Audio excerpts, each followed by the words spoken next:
Okay, moving along, let's get into Article 314, which covers outlet, device, pole, and junction boxes, as well as conduit bodies, fittings, and handhole enclosures. Okay, 314.5 fasteners.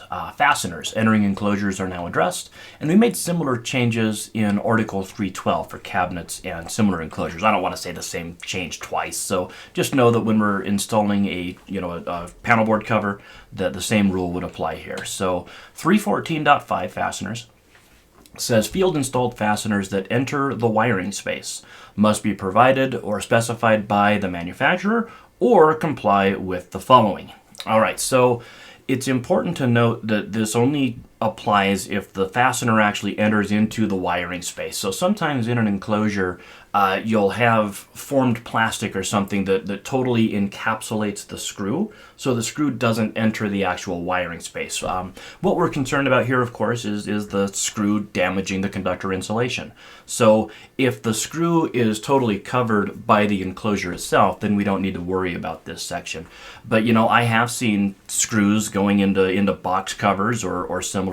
The screw goes really far into the box, and you could easily see how it could damage conductor insulation. So again, this applies here in Article 314 for boxes like the one in the photograph.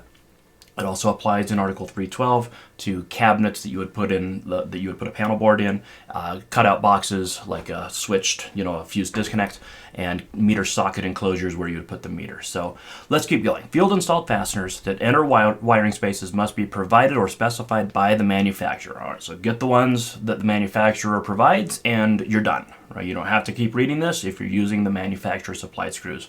But if you're using different screws, then here are our options. Number one, machine screws must have blunt ends. All right, cool. So here you've got your 832s going into the corner of your 1900 box, your 4-square box.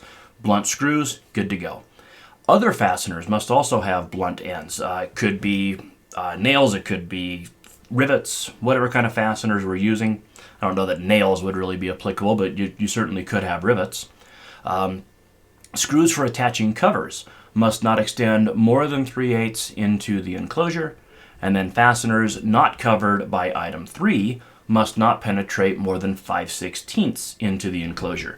Ugh, such a simple thing, and we do this a lot in Article 314.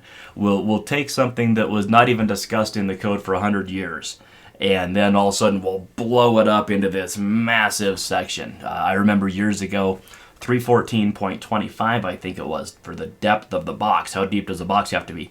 It used to just be like one sentence. It used to say, boxes have to be deep enough. Perfect.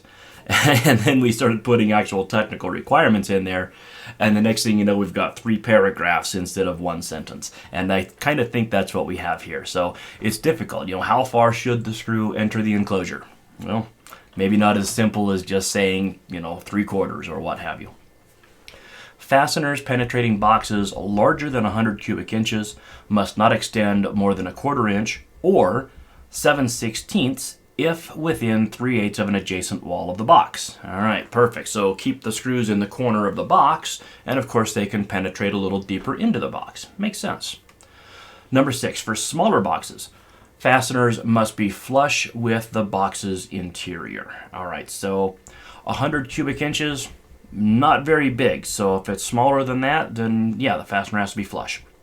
Number 7, fasteners penetrating a conduit body must be flush with its interior. All right, so no penetration permitted at all in a conduit body. So your screws up here, when they go into it, they better not penetrate through into the wiring space at all. And I think that makes sense. You're going to have them going right into the wiring compartment if you allow it to penetrate.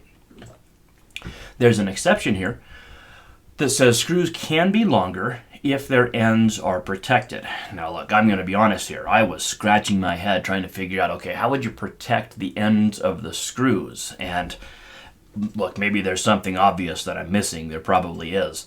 But, I went into the garage, got some plastic anchors, put them onto my 632 there, and figured, okay, if I wanted to screw that thing all the way back into the box, As long as I'm protecting the ends of the screw, then I'm good to go. So put some sort of a plastic nylon anchor like that, and that's all you'd have to do. So there you go. We now address screws penetrating into the wiring space of the box. See you on the next change.